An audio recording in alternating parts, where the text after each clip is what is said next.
अच्छा जी, डम मेमोरी करेगा क्या? ये अगला फंक्शन है। The dumb memory processor writes a range of memory to the console window in hexadecimal। तो हेक्साडेसिमल के अंदर जो है स्क्रीन के ऊपर जो है वो वैल्यू शो की जाएगी। Pass at the starting address in ESI register के अंदर स्टार्टिंग वैल्यू रख देना। The number of units in ECX and the unit size in APX। ठीक है, तो कैसे होगा मिसाल तो भाई आप नीचे देखें, एरे बनाया है आपने डीवर टाइप का, उसमें रखा है 1 2 3 4 5 6 7 8 9 और 0AH 0BH ये भी एरे के अंदर रखवा दिया। अच्छा, फिर आपने क्या किया है, यहाँ पर नीचे मेन प्रोसीजर है, मेन प्रोसीजर में गए और नीचे जाके आपने लिखा मूव ESI ऑफसेट एरे। तो एरे का स्टार्टिंग एड्रेस कहाँ पर आ जाएगा? ESI में। ESI रजिस्टर में एरे का स्टार्टिंग एड्रेस आ जाएगा। Move ECX length of array, array की जो लेंथ है वो उसको बाइट्स में काउंट कर लेगा, जितनी भी लेंथ होगी उसको ECX में रख देगा, यानी कि इसको इसकी लेंथ को काउंट कर लेगा। नंबर ऑफ एलिमेंट्स कितने हैं? 1 2 3 4 5 6 7 8 9 10 11 एलिमेंट्स है, तो ECX में 11 आ जाएगा। और मूव EBX टाइप एरे की टाइप क्या? डीवर्ड। तो जो टाइप एरे 4 है 4 आ जाएगा EBX, 4 EBX में आ जाएगा, डबल वर्ड फॉर्मेट के अंदर शो होगा स्क्रीन के ऊपर। आपने लिखा कॉल डम रजिस्टर कॉल होगा, तो ये जो एरे की वैल्यूज है 1 2 3 4 5 6 7 8 स्क्रीन पे डिस्प्ले हो जाएंगी और पूरे जो है 4 बाइट के ऊपर स्क्रीन पे डिस्प्ले इस तरह से होंगी 1 2 3 4 इस तरह से। ठीक है, तो ये आपको इस तरह से रखवाना होगा जैसे यहाँ पे लिखवाया गया है प्रोग्राम में। लेंथ भी रखवानी पड़ेगी एरे की ECX में, और इसका टाइप रखवाना पड़ेगा कि स्क्रीन के ऊपर कितना 4 बाइट करके डिस्प्ले होगा। तो ये डम्प मेमोरी जो है वो एक्चुअली इसलिए यूज होता है कि स्क्रीन के ऊपर कोई अगर आपको एरे की वैल्यूज को प्रिंट करवाना है तो आप करवा सकते हो।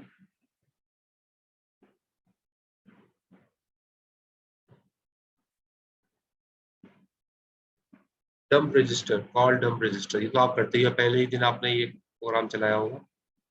तो कॉल डंप रजिस्टर करके जितने भी रजिस्टर्स हैं EAX EBX ECX EDX सारे रजिस्टर्स हैं जितने भी, उन सबको वैल्यू जो है वो स्क्रीन के ऊपर शो कर देता है।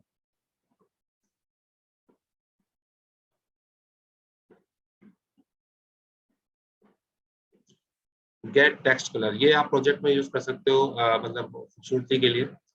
अगर कोई थोड़ा सा इसमें आपने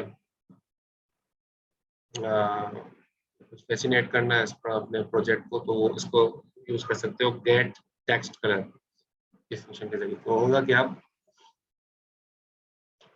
the gate text colour procedure, अच्छा ये क्या करेगा, ये जो आपका करंट फोरग्राउंड का कलर है और जो वो बैकग्राउंड का कलर है, ठीक है, उसको गेट कर लेगा।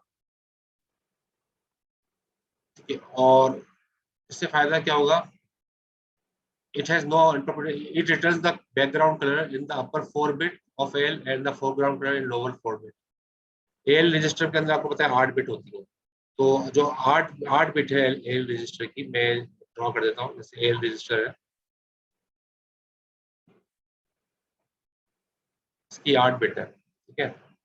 तो जो अपर 4 बिट्स है, अपर 4 बिट्स का मतलब है ये वाली 1 2 3 4, ये अपर 4 बिट्स है। ये जो है फोरग्राउंड कलर है, ये फोरग्राउंड कलर के लिए यूज होगा, फोरग्राउंड।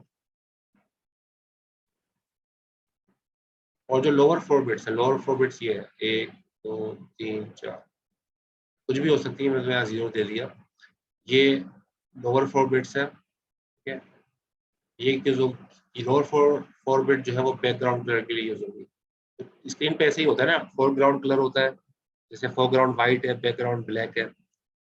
तो करंट स्क्रीन का जो कलर है उसको अगर आप हासिल करना चाहते हो तो आपको आसान है।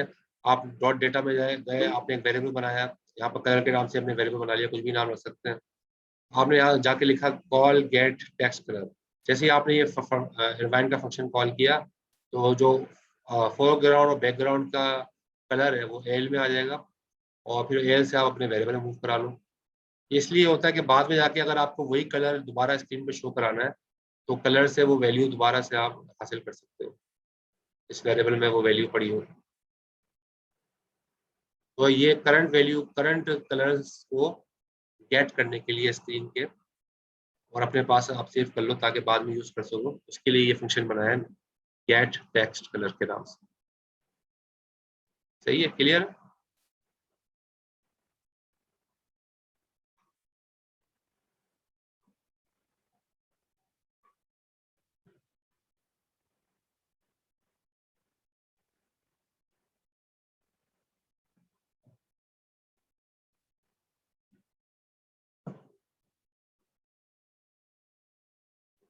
अच्छा जी।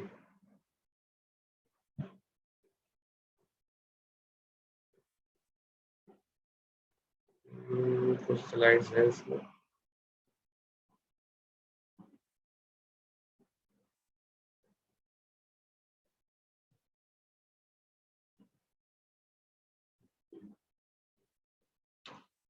ओपन इनपुट फाइल नेम, यानी कि इसमें होता क्या है, फाइलिंग का काम भी कर सकते हो आप असेंबली में, प्रोजेक्ट में अगर किसी को करना हो कर सकते हैं। फाइलिंग आपने की होगी सी शार्प वगैरह में, टेक्स्ट टेक्स्ट फाइल से कोई चीज राइट कर, टेक्स्ट फाइल पे कोई चीज राइट करनी हो या रीड करनी हो, उसको हम कहते हैं फाइलिंग। और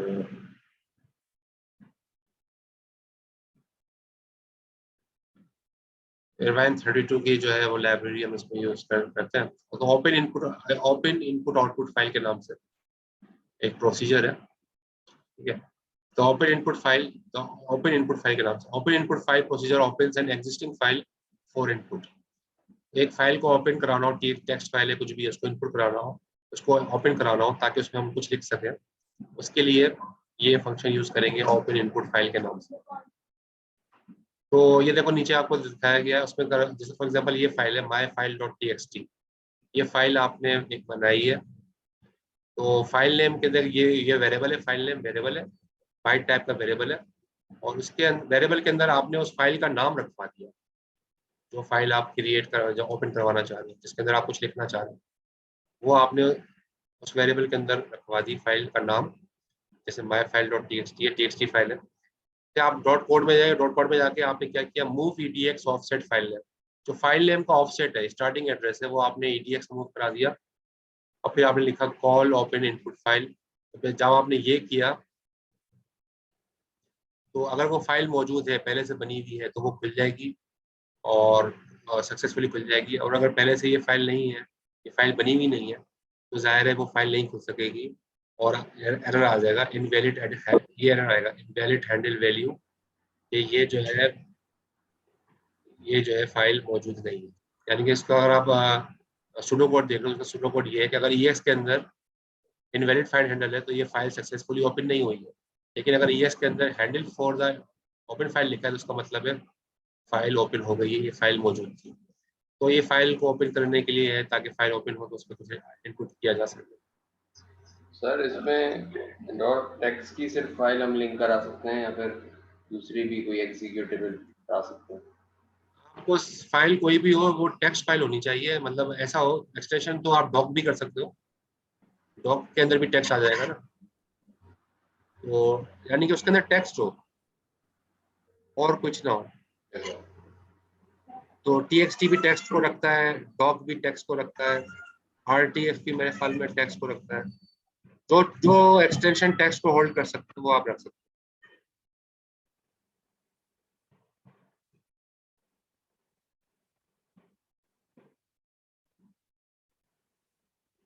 चलिए अगला है parse parse decimal 32। Parse decimal 32 के नाम से एक प्रोसीजर है। The parse decimal 32 procedure converts an unsigned decimal integer string to 32-bit binary. Unsigned decimal integer को 32 बिट बाइनरी में कन्वर्ट करेगा।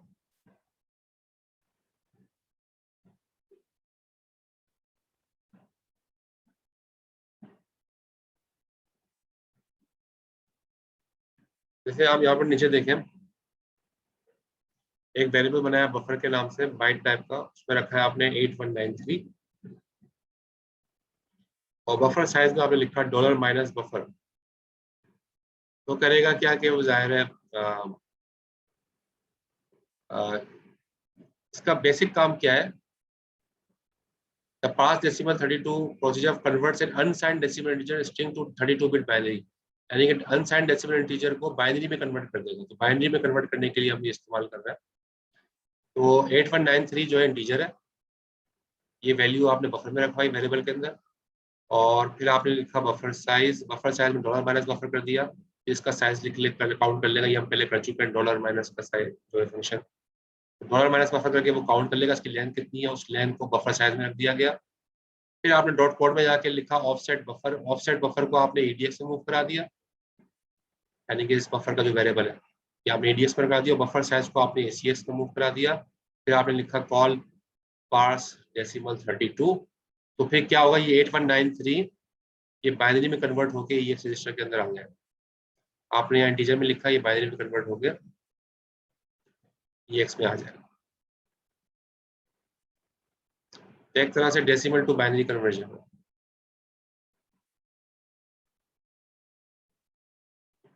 ये लेकिन ये किसके लिए है, अनसाइंड के लिए, अनसाइंड के लिए। लेकिन अगर हमें साइंड यूज करना है, साइंड, अगर हमें साइंड डेसिमल यूज करना है, उसकी साइंड डेसिमल को अगर हमने 32 बिट बाइनरी में कन्वर्ट करना है, उसके लिए फंक्शन अलग है, उसके लिए है पार्स इंटीजर 32। तो वही चीज है। अब आप देखो यहाँ पर वही प्रोग्राम लिखा हुआ है, लेकिन इस मरतबा ये माइनस का साइन लगा दिया, -8193 ये बफर में चला जाएगा। फिर बफर का साइज इसी तरीके से कैलकुलेट हो रहा है, और बफर का स्टार्टिंग एड्रेस EDX में रख दिया, और बफर का साइज ECX में रख दिया। फिर आपने कहा कॉल पार्स इंटीजर 32। तो होगा क्या कि ये जो -8193 बाइनरी में कन्वर्ट होकर आ जाएगा EX रजिस्टर में, और ये चूंकि अनसाइंड है वैल्यू, तो साइंड वैल्यू की कन्वर्जन होगी।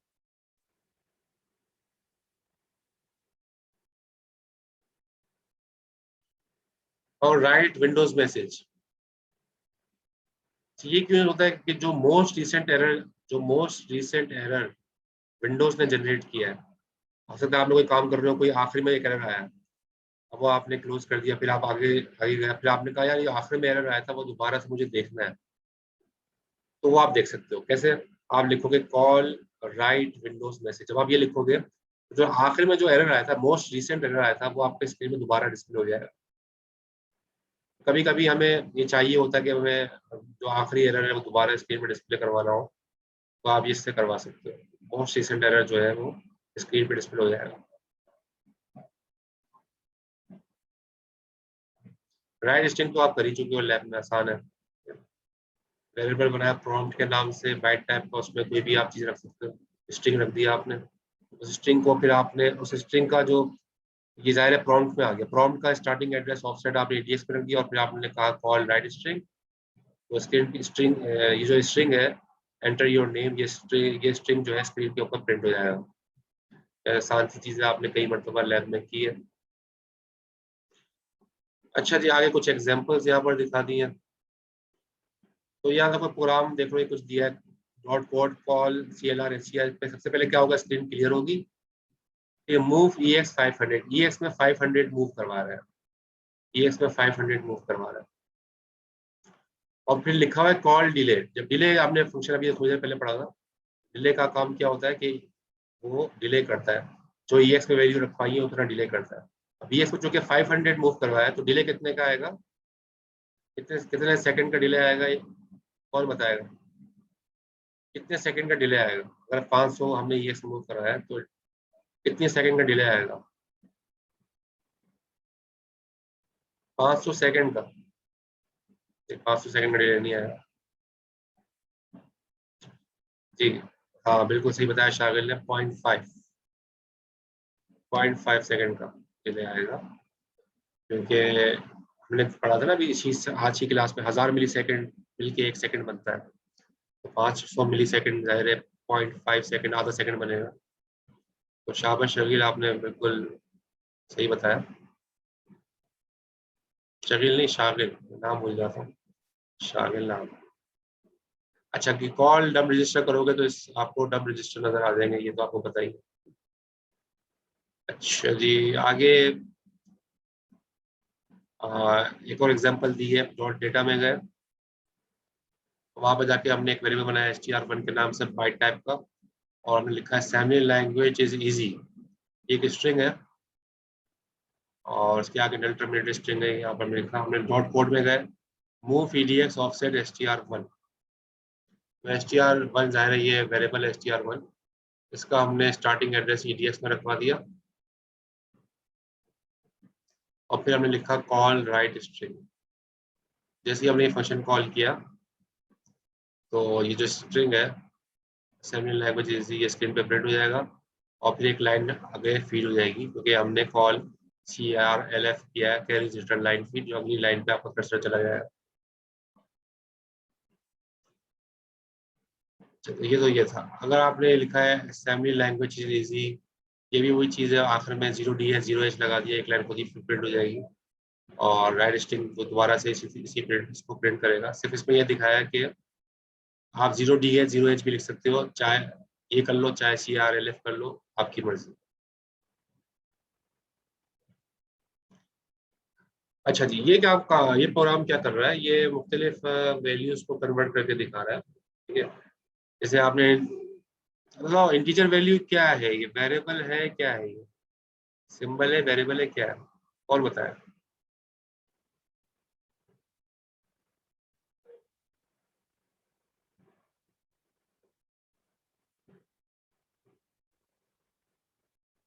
INT वैल लिखा हुआ है, ये सिंबल है या वेरिएबल है? सही बताया फैसल ने, शाबाश, सिंबल है। अलीना के लिए वेरिएबल है, ये वेरिएबल नहीं है अलीना, ये सिंबल है। इसकी हमने पढ़ा था ना, सिंबॉलिक कांस्टेंट, इक्वल टू का साइन लगा हुआ है ना, इक्वल टू का साइन लगा हुआ है, इसका मतलब है ये सिंबल होगा, ये वेरिएबल नहीं है। ये वेरिएबल में इक्वल टू का साइन तो हम लगाते ही नहीं है। तो अब आप देखो, ये डॉट कोड में गए हम, डॉट कोड में हमने लिखा मूव EX इंटीजर वैल। तो क्या हुआ, इंटीजर वैल की वैल्यू कहाँ मूव हो गई, EX रजिस्टर के अंदर, और ये सिस्टम में जो क्या रखा हुआ है 35, तो एक्चुअली 35 जो है EX के अंदर आ गया। फिर आपने लिखा कॉल राइट बिन। राइट बिन आपने किया तो होगा क्या, बाइनरी वैल्यू, राइट बिन क्या करता है, EX में जो भी वैल्यू रखी होती है उसका बाइनरी फॉर्मेट में दिखा देता है। तो ये तो 35 है, 35 को बाइनरी में वो उसने इस तरह से जो जो क्या 4 बाइट में था तो 4 बाइट को उसने बाइनरी में, ये 3 हो गया, सॉरी ये 30 बाइनरी करके इसने बाइनरी वैल्यू जो है 35 की वो स्क्रीन के ऊपर डिस्प्ले कर दी। फिर इसके बाद अगली लाइन पे गया और अगली लाइन पे जाने के बाद लिखा कॉल रीड डेसिमल। तो अब इसको रीड डेसिमल का मतलब क्या है, वो call right decimal, sorry right decimal का मतलब क्या है कि वो राइट डेसिमल वैल्यू को राइट करेगा। और 35 जो रखा था डेसिमल ही था, तो 35 स्क्रीन पे राइट हो जाएगा। फिर अगली लाइन पे गए, अगली लाइन एक प्रिंट होगी, उसके बाद लिखा हुआ आएगा call right hacks. Right hacks का मतलब क्या है, 35 है, ये इसके अंदर ज़ाहिर है ये वैल्यू रखी हुई है 35, उसको कन्वर्ट किसमें करेगा, उसको कन्वर्ट करेगा हेक्सा में। तो 35 का हेक्सा बनता है 23, स्क्रीन के ऊपर 23। तो एक ही वैल्यू है, वो बाइनरी में भी शो हो रही है, वो डेसिमल में भी शो हो रही है, वो हेक्सा में भी शो हो रही है। ये प्रोग्राम उसके लिए लिखा गया है।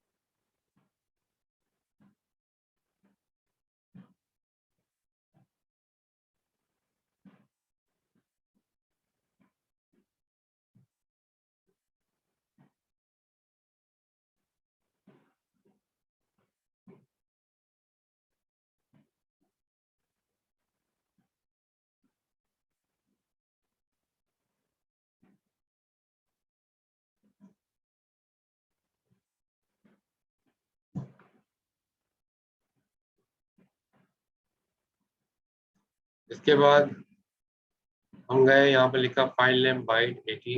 अब अगली अगली एग्जाम्पल है, ये एक वेरिएबल बनाया फाइल नेम के नाम से। ठीक है, चलिए इसके अंदर हमने क्या रखा, हमने 80 कैरेक्टर्स का मतलब ये इसमें आ सकते हैं 80 जीरोस जो है वो हमने इसके अंदर प्लेस करा दिए फाइल नेम में।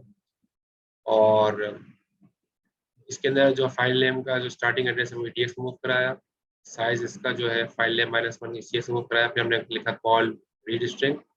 तो करेगा ये कि जो फाइल के अंदर कोई भी कंटेंट है, ठीक है, वो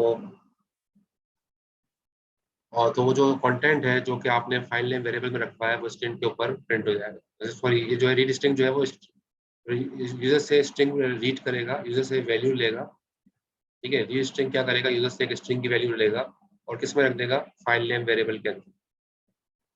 इसका साइज मैक्सिमम 80 है। ठीक है, तो रीड स्ट्रिंग अभी हम पढ़ चुके हैं आज की क्लास में कि यूजर से वैल्यू लेने, स्ट्रिंग लेने के लिए यूज करता है रीड स्ट्रिंग। तो यूजर से रीड स्ट्रिंग करके वैल्यू लेगा और उसको फाइल नेम कोई भी वेरिएबल है उसके अंदर वो रख देगा।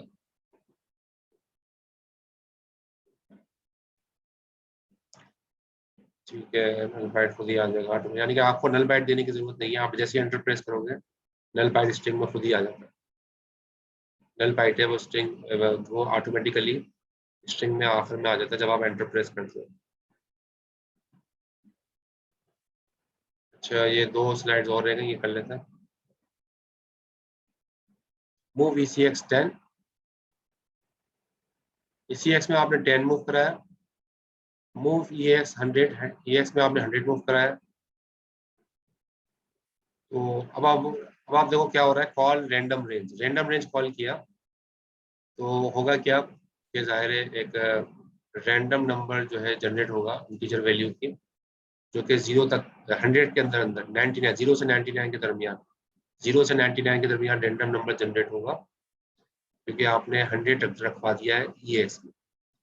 और फिर आपने लिखा राइट इंटीजर करोगे तो जाहिर है वो जो भी रैंडम नंबर जनरेट होता है वो EX में आता है। और राइट इंटीजर यही करता है कि जो वैल्यू EX रजिस्टर में वो स्क्रीन पे प्रिंट हो जाती है।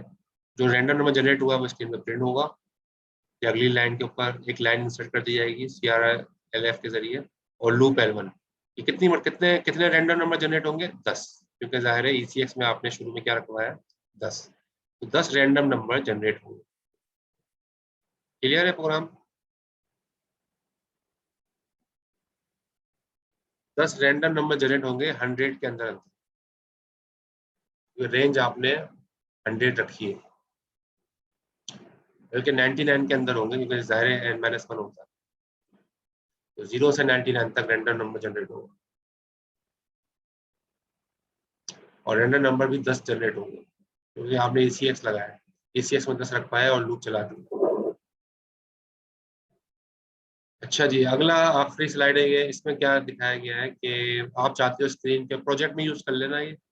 आप चाहते हो फोरग्राउंड और बैकग्राउंड कलर जो है वो कलरफुल हो जाए, तो वो देखने में अच्छा लगता है, तो आप वो कर सकते हो। तो आपने एक वेरिएबल बनाया str1 बाइट टाइप का, उसमें आपने लिखा कलर आउटपुट इज इजी, एक स्ट्रिंग है इसके अंदर। अब आपने लिखा मूव EX, ये अब EX रजिस्टर में आपने क्या लिख दिया, येलो प्लस ब्लू। ठीक है, तो आपका होगा कि बैकग्राउंड जो है ब्लू होगा, बैकग्राउंड ब्लू होगा और फोरग्राउंड येलो होगा। ठीक है, यानी कि टेक्स्ट लिखा हुआ वो येलो में होगा और जो पीछे स्क्रीन होगी वो ब्लू होगी। ये लिखा, ये आप कर सकते हो। ये इसके अंदर आप इस तरह लिख दो, येलो प्लस फोरग्राउंड। जो आपका फोरग्राउंड है वो तो आपको ऐसी कोई भी कलर का नाम लिख दो। जो बैकग्राउंड कलर होगा उसके साथ आप मल्टीप्लाई बाय 60 भी करना पड़ेगा। ठीक है, बैकग्राउंड कलर के अंदर आपको मल्टीप्लाई बाय 60 भी करना पड़ेगा। तो आप रेड भी कर सकते हो, यहाँ पर व्हाइट कर सकते हो, लेकिन मल्टीप्लाई बाय 16 आपको बैकग्राउंड के लिए जरूर करना होगा। बस ये वाली वैल्यू आपने EX पे रखवानी है और फिर आपने सिर्फ फंक्शन कॉल करना है, कॉल सेट टेक्स्ट कलर। जैसे फिर जैसे आप ये करोगे ये सब चीज़ें सेट हो जाएंगी। और फिर आप VTX के अंदर आपने str1 को जो है मूव करा दिया और आपने फिर लिखा कॉल राइट स्ट्रिंग। जैसे ही राइट स्ट्रिंग किया तो स्क्रीन के ऊपर जो है वो येलो कलर के अंदर स्ट्रिंग टेक्स्ट लिखा हुआ आएगा और उसका बैकग्राउंड ब्लू कलर का होगा। इस तरह से ये कलरफुल चीज़ों को करने के लिए अच्छा है, आप प्रोजेक्ट में कीजिएगा इसको। तो ये लास्ट स्लाइड थी, अभी ये कंप्लीट तो नहीं हुआ है, ये आपका पार्ट वन कंप्लीट हुआ है। ठीक है, ये आपका जो है स्लाइड का पार्ट 1 चैप्टर 5 का, ये चैप्टर 5 का पार्ट 1 था। अभी चैप्टर 5 का पार्ट 2 हम अगली क्लास में करेंगे। तो उसके अंदर हम अपने फंक्शन बनाना सीखेंगे, हम अपने फंक्शन कैसे बना सकते हैं। तो फिर इंशाल्लाह जो नेक्स्ट क्लास आएगी चैप्टर 4 से, उसमें क्विज होगा, उसकी तैयारी रखिएगा। और फिर उससे अगली क्लास में आखिरी क्विज होगा चैप्टर 5 से।